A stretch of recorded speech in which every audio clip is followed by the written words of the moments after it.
Значи, ние не можеме веќе да збориме за сезонски алергии, за пролетни алергии. Кога имаме еден период од февруари до ноември. Тоа е цела година, речиси.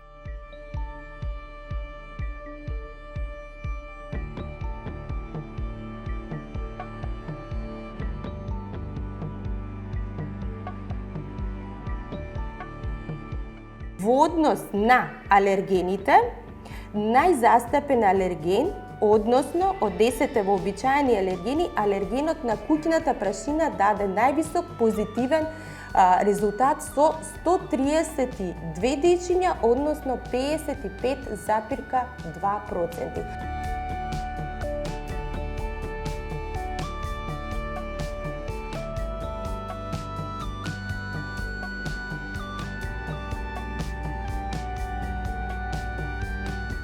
Целта ни беше да видиме кој алерген е одговорен за манифестацијата на овој алергиски ринитис во нашата установа. Од студијата, значи беа опфатени дечиња од 2 до 18 години и тоа беа алергени како што се стандардните мувла, дерматофагоидес, мачка, пердови, алтернарија, бреза, даб, полен дрво, полен трева и куче.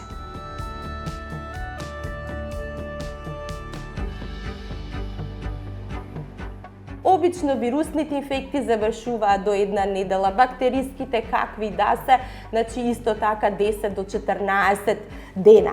Меѓутоа, алергијата има еден сезонски карактер, може да има и целогодишен карактер, како што ни е алергијата на домашна прашина, таа ни е целогодишна алергија. Децата кои што се подложни на домашна прашина, секогаш ја има домашната прашина, не може да го избегнат алергенот. Тие што се на полен дрва, полен трева, тие имаат сезонски карактер.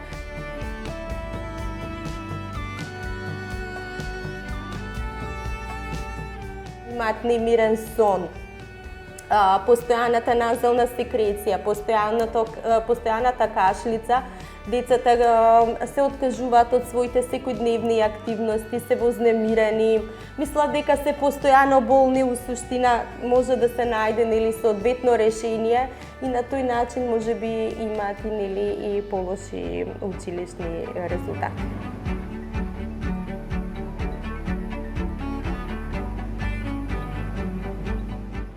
Ако еден од родителите има алергија, 50% е дека детето ќе манифестира некоја алергиска манифестација.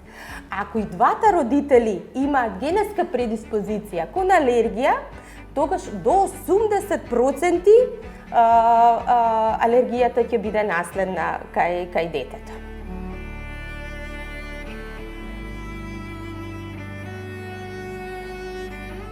Че алергијата може да се стави под целосна контрола. Дури и она алергиска астма што ние сите нели стравуваме ако детето влезе во алергиска астма со текот на времето, значи може да биде под апсолутна контрола и да детето нема никакви симптоми, што е битно. Битно е терапијата што ќе ја даде специјалистот педијатрот за алергија да се спроведува правилно и долготрајно. Не со прекини.